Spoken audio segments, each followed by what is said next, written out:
స్వమానంలో ఉండటం అంటే నేను ఎవరు అనే సత్యాన్ని తెలుసుకుని ఆ స్వరూపంలో మన మనస్సు లయం అయ్యేలా అభ్యాసం చేయటం. నేను ఈ శరీరాన్ని కాదు, దీనిని నడిపించే ఆత్మ చైతన్యాన్ని అనే స్పృహలో లేదా స్మృతిలో ఉండేందుకు మన మనస్సుకు ముందుగా శిక్షణ ఇవ్వాలి.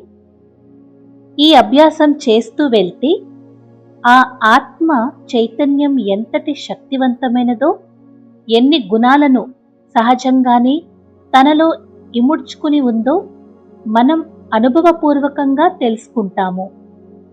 వాటిని నిత్య జీవితంలో ఉపయోగిస్తూ సత్ఫలితాలను పొందుతాము.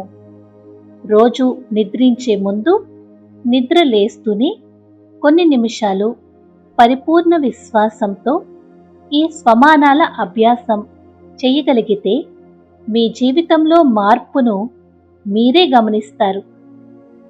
రేపటి నుండి ఒక్కో స్వమానం అభ్యాసం చేద్దామా మరి? సర్వే జనా సుఖినో భవంతు. ఓం శాంతి.